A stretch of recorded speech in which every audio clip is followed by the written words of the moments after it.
राम राम, नमस्ते, सीताराम, नमस्कारम और बोला।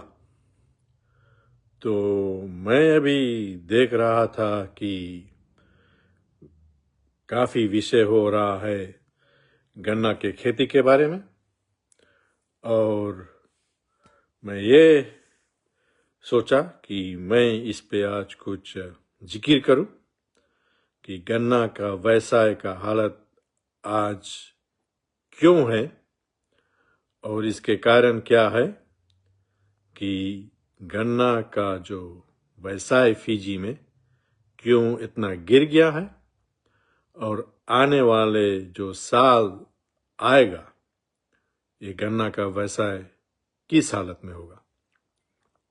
तो बहुत से लोग जो फिजी में हैं, जो विदेश में माइग्रेट हो गए, जो मेरे उम्र के होंगे, जो लगभग अब 60 इयर्स के होने वाले होंगे, और जो किसान भी है वो नहीं जानते और उनको सिखाया नहीं गया या बतलाया नहीं गया कि क्या हो रहा था हमारे फिजी का गन्ने का व्यवसाय के बारे में।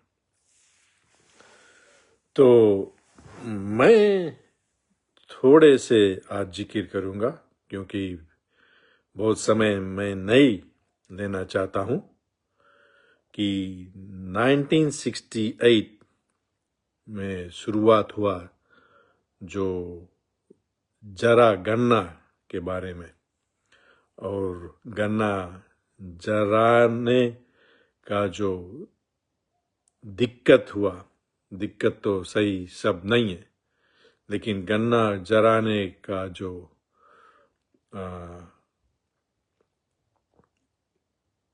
उठ रहा था ये गन्ना का व्यवसाय में, वो 1968 में शुरुआत हुआ। उस समय मैं केवल 3 साल का था।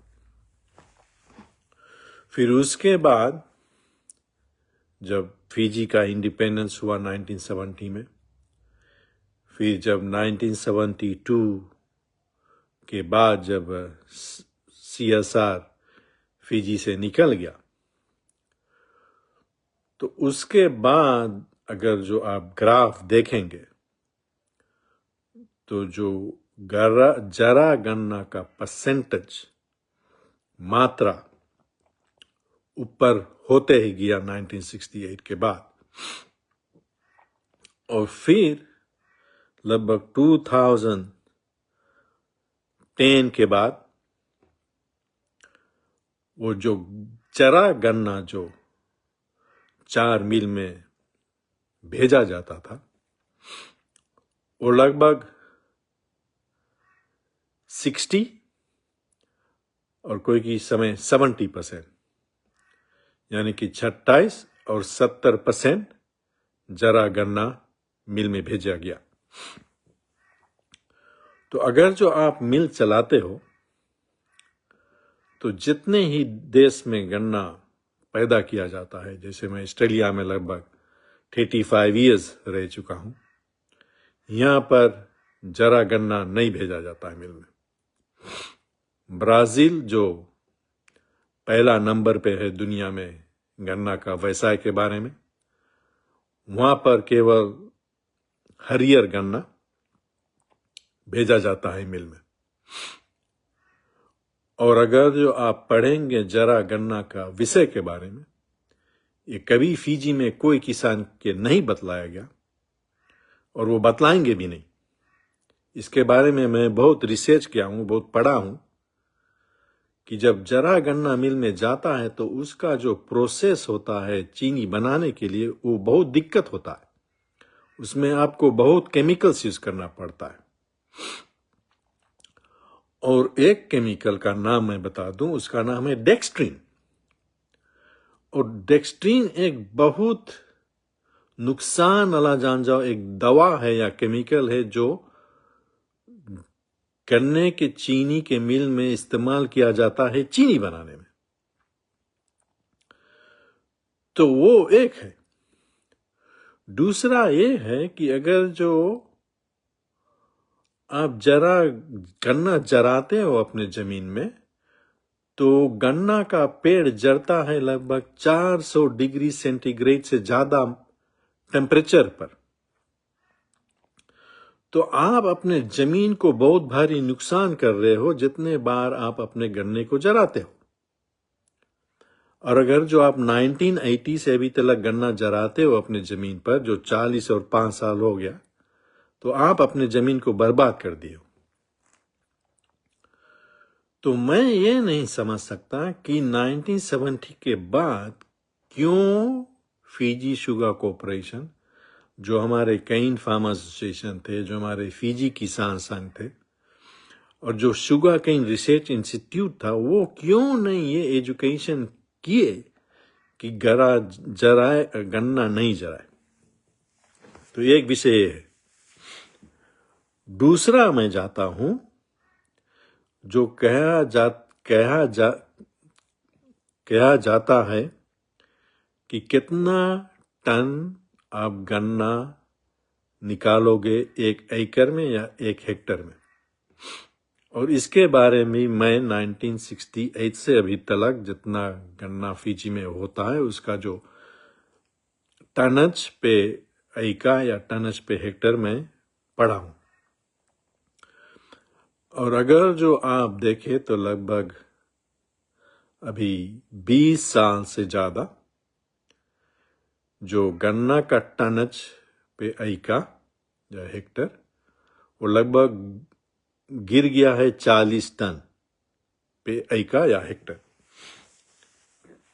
अगर जो आप जितने ही देश में गन्ना उगाया जाता है, ऑस्ट्रेलिया को छोड़ दो क्योंकि ये एक एडवांस देश है, ब्राजील को छोड़ दो, लेकिन आप अगर जो बेंचमार्क करोगे डोमिनिकन रिपब्लिक से, निकरागुआ से, कोस्टा रिका से, थाईलैंड से और अफ्रीकन देशों से,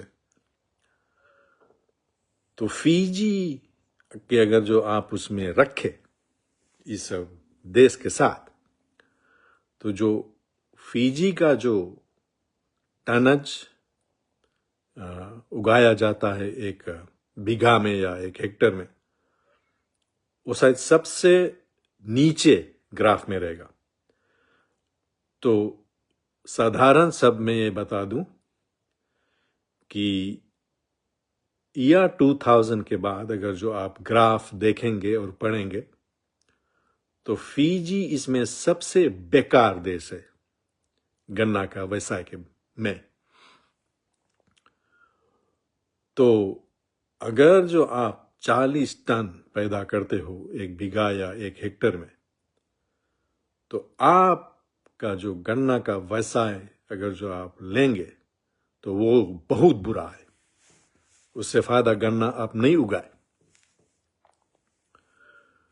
तो अभी अगर जो आप गन्ना का व्यवसाय में लगे हो, तो मैं अब एक छोटा सा एग्जाम्पल मैं फिजी और मॉरिशस के बेंचमार्क के बता दूं आंकड़ा। मॉरिशस में लगभग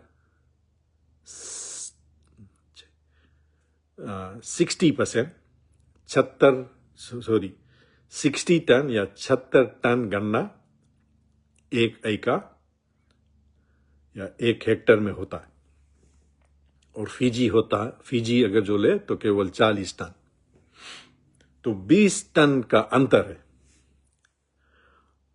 और ऑस्ट्रेलिया में अभी जो विल्मा ब्रदर्स, जो क्वींसलैंड में लगभग 6 या 8 शुगर मिल या चीनी का मिल चलाता है, उनका है लगभग 68 to 70 टन। तो 70 टन पे एकड़ आपको गन्ना उगाने पड़ता है। और ये एक समय मेरे ख्याल से 1999 में जब महेंद्र चौधरी का गवर्नमेंट पावर में आया था, तो लोग सोचे थे कि अब फिजी सुधर जाएगा। तो 1999 में 60 टन यानी कि 76 टन गन्ना पे एका या हेक्टा उगाया गया, लेकिन जॉर्ज स्प्राइट के कू के बाद वो गिरते ही गया। तो अभी अगर जो आप ले तो फीजी केवल मेरे ख्याल से 1.6 मिलियन टन गन्ना उगाता है, और मेरे ख्याल है कि फीजी बहुत दिन तक 4 मिलियन टन से ज्यादा गन्ना उगाया था या उगाते थे। तो अगर जो 4 मिलिट्री coup नहीं होता, और अगर जो जमीन के रिजर्व वाला समस्या नहीं होता, और अगर जो ठीक से सरकार मिल का सुधार करता, नया गन्ना का गाड़ी बनाता, जो पक्की लाइन है, जो शुगर रेलवे लाइन को सुधारते और कुछ नया बनाते, तो फीजी इस समय, अब मैं sugarcane tons to sugar ratio पे बात करूंगा, TCCS, तो यहां पर जो विल्मा ब्रदर्स जो लगभग 7-8 चीनी का मिल उनका चलता है, वो किसान से ये उनका बेंचमार्क है कि 60 टन गन्ना से 1 टन चीनी बनेगा। अगर जो आप फीजी के बेंचमार्क ले कि कितना टन पर 1 टन चीनी बनता है, तो उनका शायद आंकड़ा रहेगा कभी 12 या कभी 13 या कभी 14 टन गन्ना से 1 टन चीनी बनता है। तो वो तो बहुत खराब है। अगर जो वो आप लेंगे आंकड़ा, और जितना ही देश गन्ना उगाते हैं, तो फीजी उसमें भी लास्ट रहेगा, अंत में रहेगा वो। तो वो भी अगर जो आप लें, तो मैं साधारण में बता दूं कि फीजी सबसे बेकार देश है गन्ना उगाने में। यह हकीकत है।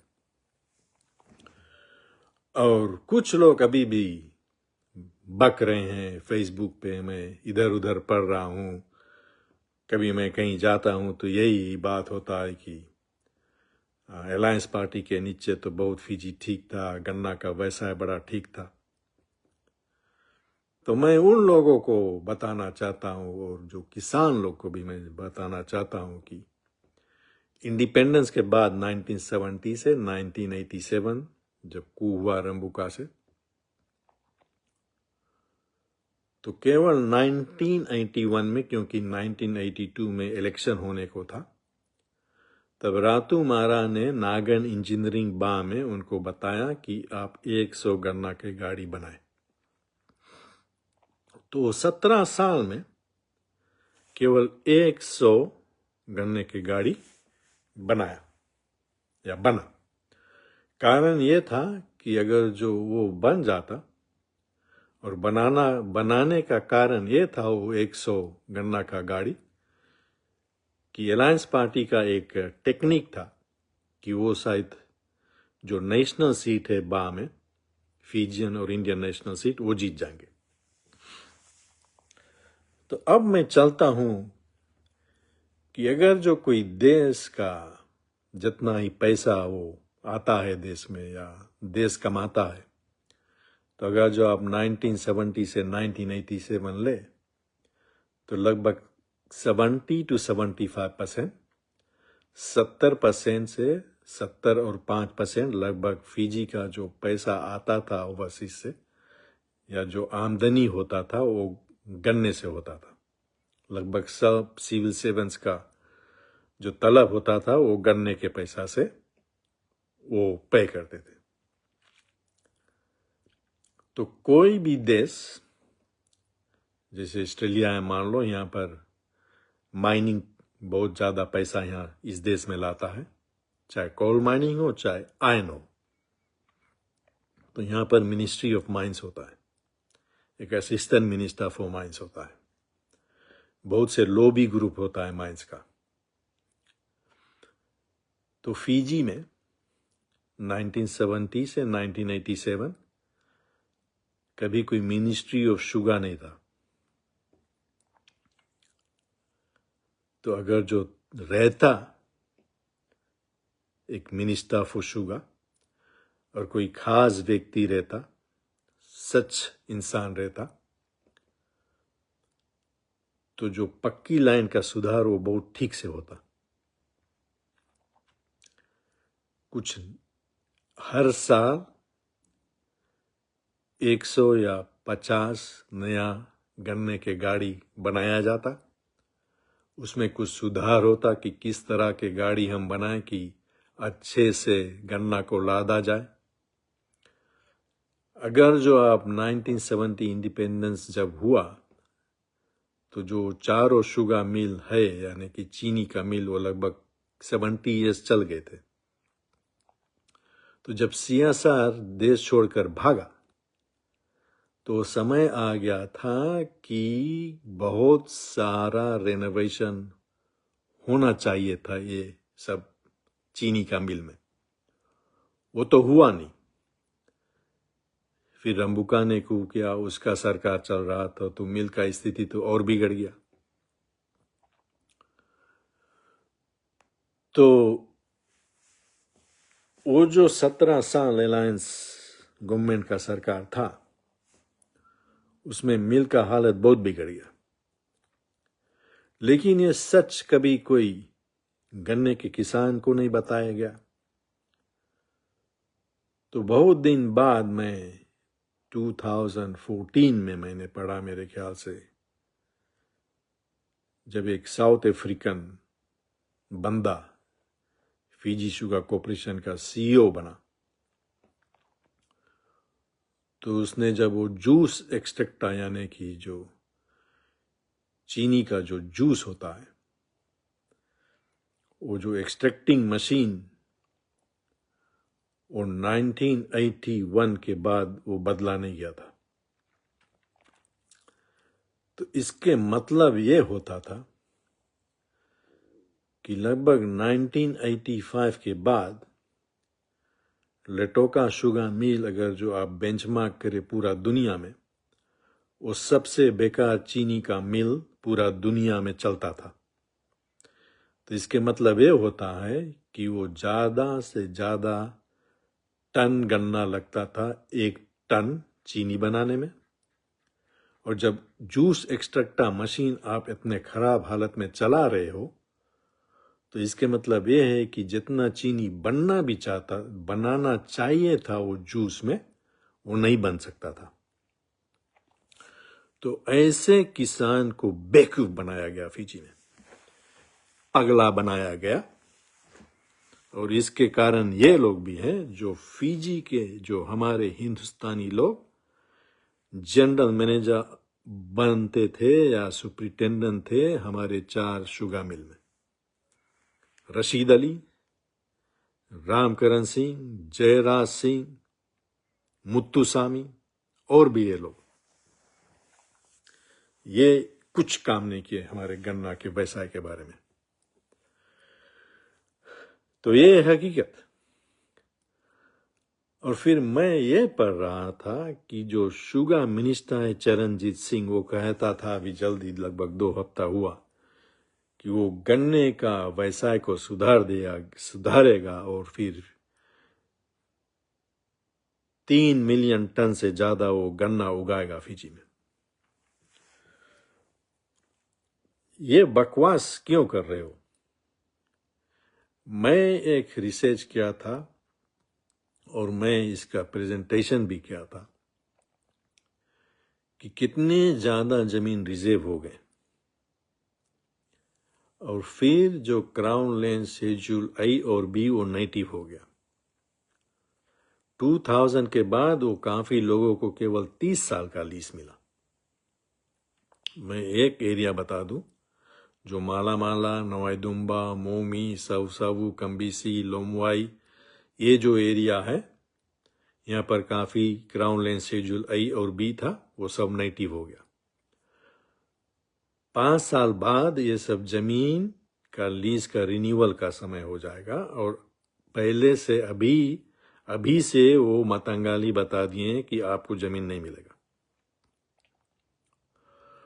और बहुत से ऐसे किसान हैं जो 60 इयर्स, 65, 70, 75, 80 इयर्स की उम्र हो गए और उनके खेत में अब कोई उनका बेटा या लड़के अब वो नहीं रहते हैं।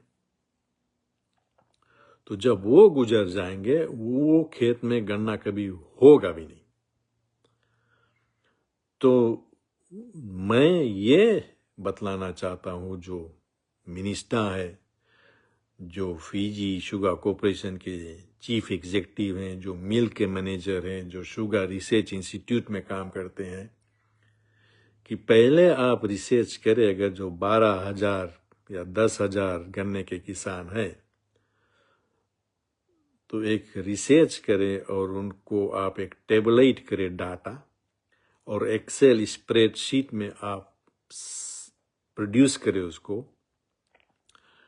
और फिर सब न्यूज में बतलाएं कि अब हमारा इतना 1,000 किसान है, इतने आंकड़े के लोग 65 से ऊपर हैं, 60 फिर 70 से ऊपर है, 75 से ऊपर है, 55 से ऊपर है, कितने किसान के बेटा और बेटी अब वो खेत में नहीं है।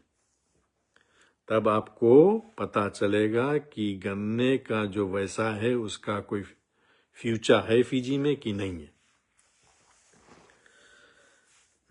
और फिर मैं ये बता दूं कि अगर जो आप 1.6 मिलियन टन गन्ना उगा रहे हो, तो जैसे आप एक यंगोना के प्याली से आप एक समुद्र में पानी छोड़ोगे, वही तरह फिजी उतने ही चीनी उगाता है। ब्राजील 135 मिलियन टन गन्ना उगाता है। इंडिया 135 मिलियन टन गन्ना उगाता है। फिर मेक्सिको है, फिलीपींस है, थाईलैंड है, निकारागुआ है, डोमिनिकन रिपब्लिक है, और बहुत सारे देश, साउथ अफ्रीका भी गन्ने उगाता है। तो फिजी तो कहीं नहीं है गन्ने के देश के बारे में अगर जो आप बात करोगे।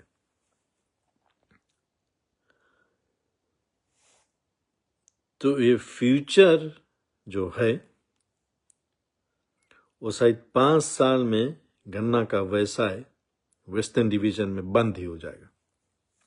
शायद लंबा समय चलेगा, तो वो भी फिर जब जमीन का समस्या होगा तो फिर पता चलेगा कि लोग गन्ना बोए पाएंगे कि नहीं बोए पाएंगे। तो अगर जो गन्ना का व्यवसाय के बारे में बहुत सरकार चिंतित है इसके बारे में, तो मैं ये बतलाना चाहता हूं, जो फिजी की सरकार है, जो फिजी शुगर कॉरपोरेशन और ग्रोवर्स काउंसिल के जितने ही लोग हैं इसमें, कि अगर जो कुछ सुधार आप चाहते हो, और मैं इसके बारे में काफी पढ़ा हूं, कुछ देश में अब ड्रोन बहुत सस्ता हो गया, तो एग्रीकल्चरल ड्रोन्स इस्तेमाल किया जाता है। जैसे धान के खेत में, मैं एक छोटा सा एग्जाम्पल दूं, गयाना में बहुत ज्यादा बारिश होता है, बहुत कीड़ा मकोड़े होते हैं धान के खेत में, तो वो ड्रोन इस्तेमाल करते हैं, वीडीसाइड और पेस्टिसाइड स्प्रे करते हैं, और वो मसाला छोड़ते हैं। और लगभग 7 साल हो गया मेरे ख्याल से, तो गयाना का जो धान का प्रोडक्शन वो लगभग 30% से ज्यादा हो गया। तो कुछ लोग बक रहे हैं फिजी में कि बहुत ज्यादा बौर हो जाता है, जंगल हो जाता है गन्ना का खेत में, तब एक लोग नहीं काटते हैं गन्ना और वो जरा कर काटते। तो अगर जो आप ड्रोन के इस्तेमाल करोगे तो गन्ना का खेत साफ रहेगा, उसमें बौर नहीं होगा, उसमें जंगल नहीं होगा। तो आप जगह जगह पर मीटिंग करें और आर्मी को रखे कि एक भी गन्ना फिजी में जरे नहीं। तो अगर जो आप 1.6 मिलियन टन गन्ना उगाते हो, और अगर जो 70% गन्ना जरा कर मिल पहुंचता है तो साधारण से बात यह है कि लगभग 400,000 टन यानी कि 400,000 टन से ज्यादा गन्ना बर्बाद हो गया क्योंकि वो खेत में जर ही गया। अगर जो आप कभी देखोगे गन्ना का खेत जरते तो आप देखोगे कि कितना जूस गन्ना से जर रहा है। तो असलियत में फीजी अभी लगभग 2 मिलियन से 2.1 मिलियन टन गन्ना होता है, लेकिन वो लगभग 400,000 टन या 500,000 टन बर्बाद हो जाता है क्योंकि गन्ना जराया जाता है। तो बेहतर वो ये होगा कि ये जो मिनिस्टर है, मैं भी देख रहा हूँ, कभी स्वाजीलैंड जाता है, कभी कोस्टा रिका जाता है, कभी इंडिया जाता है, कभी और कोई देश जाता है, फिर फोटो छोड़ता है कि वो गन्ना का मिल गया देखने या गन्ना का खेत देखने गया कि कैसे गन्ना की खेती होता है। भाई, आपको कोई देश नहीं जाना है, आपको ये चीज करना चाहिए कि चीनी का मिल पर 100% हरियर गन्ना जाए और मिल को ऐसे सुधारो कि अगर जो सुबह 6 बजे गन्ना कटा खेत पे तो सांझ को 6 बजे तक वो गन्ना मिल पर रहेगा और सुबह होने से 6 बजे से पहले वो गन्ना पेर दिया जाएगा मिल में। तब आपको जो मैक्सिमम गन्ना का जूस और मैक्सिमम चीनी बन सकता है वो गन्ना से। ये सिंपल है, बहुत साधारण बात है। तो ये आज मुझे कुछ कहना था और मेरे ख्याल से 1 हफ्ता हुआ या 4-5 दिन हुआ, मयंक चौधरी भी यही बात किया कि जो इतना भारी करप्शन हुआ फीजी में, जो पॉलिटिकल जो कूज हुआ, जो कोई इन्वेस्टमेंट नहीं हुआ गन्ना का मिल में, इसी के कारण आज गन्ना का वैसा है जहां पर वो है। तो ये बहुत दुख की बात है और लगभग मेरे ख्याल से मुझे 3 साल हो गया, मैं एक रिसर्च किया था कि फीजी का देश के रकम अगर जो गन्ना का व्यापारी बंद कर दिया जाए तो क्या और उगाया जा सकता है कि देश में पैसा ठीक से आए। तो जैसे वनुआ लेवू में लंबासा सैगांगा और रेकी रेकी के तरफ तो जो दाल चीनी का खेती होता है, सिनेमन इंग्लिश में बोला जाता है, उसका बहुत भारी डिमांड है पूरा दुनिया में। दूसरा, मैंने उस रिसर्च में लिखा हुआ था कि जो अदरक या जिंजा, ये केवल फ्रेश जिंजा का मैं नहीं बात कर रहा हूं, और ड्राई जिंजा का आप जिंजा पाउडर, इसका भी बहुत डिमांड है पूरा दुनिया में। और तीसरा है इलायची या cardamom. United states of America यानी कि यूएसए में 90 से $100 किलो पर आपको इलायची मिलेगा, यानी कि $90 to $100 अ किलो। भारतवर्ष यानी कि इंडिया इस 3 चीज को एक्सपोर्ट करने पे अब जितना देश में वो भेजते हैं वो नहीं भेज पाते क्योंकि इतना ज्यादा डिमांड हो गया है दुनिया में। तो जो मैं अदरक के बात कर रहा हूं वो केवल फ्रेश जिंजा एक्सपोर्ट नहीं, जिंजा पाउडर भी नहीं, बहुत रकम के जिंजा जूस बनता है और जिंजा सॉफ्ट ड्रिंक भी बनता है। तो अगर जो सरकार जो ये कायबीती लोग हैं जिनके पास जमीन है, अगर जो ये सचमुच देश के सुधार पे लगे हुए हैं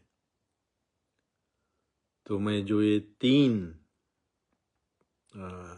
व्यापारी के बारे में बताया हूँ, अदरक का, इलायची का, दालचीनी का, ये थोड़े दिन में फीजी गन्ना अभी केवल मेरे ख्याल से 200 मिलियन देश में लाता है, फीजियन डॉलर्स में। जो मैं ये 3 चीज के बात कर रहा हूं, अगर जो ठीक से करे, अगर जो फीजी सीरियसली करे, तो US $1 बिलियन ये देश में आएगा। अगर जो ये देश में सब चीज ठीक ठाक करे तब। तो मैं ये भी बता दूं कि कैसे दालचीनी वनवालेवू में नंबवालू के तरफ जंगल हो गया दालचीनी का। तो मैं भी जब नंबवालू गया था 1999 में और 2014 में, तो मुझे लोग बतलाए कि यहाँ पर बहुत दालचीनी का जंगल हो गया।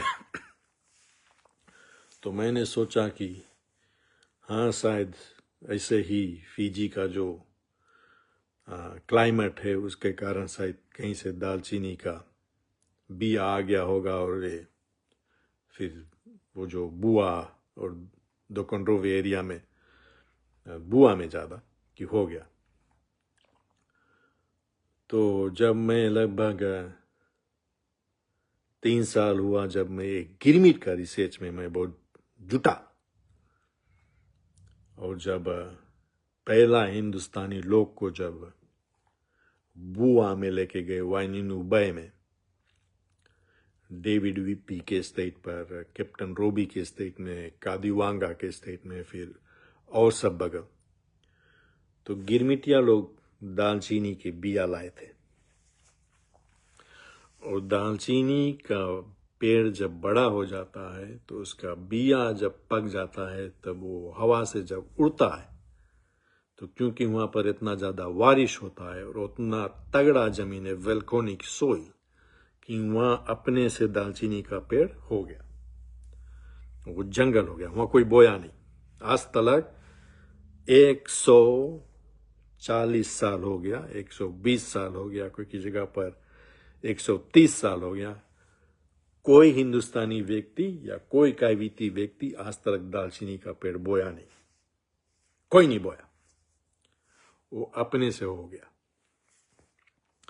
और अगर जो आप ले, अगर जो 40 साल से या 20 साल से अगर जो ये दालचीनी का खेती अगर जो उस इलाका में होता, तो मैं आपको ये बता दूं कि वो जो बुआ और जो बुआ एरिया मेरे ख्याल से ज्यादा है, उसका आमदनी शायद अभी होता $200 मिलियन। ये मैं बकवास नहीं कर रहा हूं। तो ये है, आज मैं कुछ बोलना चाहता था और बतलाना चाहता था। और ये बहुत दुख के बात मेरे लिए है कि मैं बहुत से ऐसे कुछ प्रेजेंटेशन, लगभग 15 साल हो गया, और फेसबुक पे बहुत से लोग देखते हैं,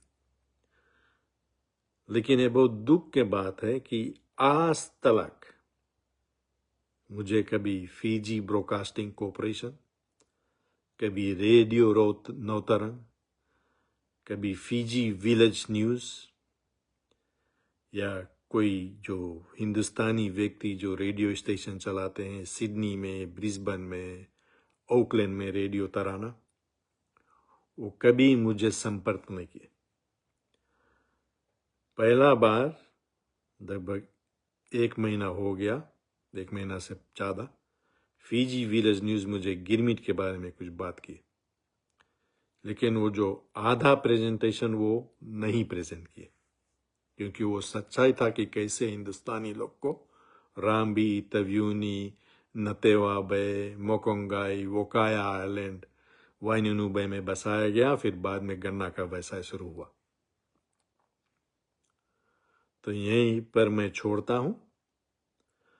तो जो ये गन्ना का व्यवसाय है, अगर जो कोई भी व्यक्ति इसके बारे में कुछ ज़्यादा जानना चाहते हैं तो वो मुझे मैसेंजर पर कॉल करें और मैं बताऊंगा कि क्यों ये गन्ना का व्यवसाय क्यों ये गिर गया।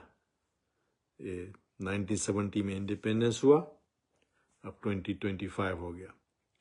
55 इयर्स से ये जो गन्ना का जो व्यवसाय वो वहां से ऐसे ऐसे नीचे होते ही गया।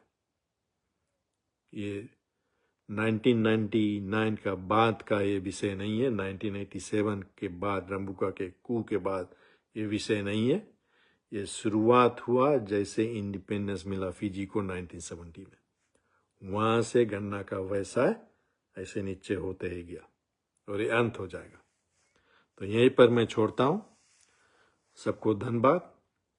फिर से राम राम, नमस्ते, सीताराम, नमस्कारम और बोला। यह है प्रवीण कुमार। मेरा पैदाइश बा में हुआ था। मैं बहुत सारे गांव में बा और ताबुआ में बिताया। 30 साल से ज़्यादा मैं ऑस्ट्रेलिया में रहता हूँ। उसमें से मैं लगभग 10 साल से ज़्यादा जहाँ पर सबसे ज़्यादा गन्ना का व्यवसाय ऑस्ट्रेलिया में होता है, मैं वहाँ पर गुजारा। फिर से धन्यवाद। हम फिर मिलेंगे।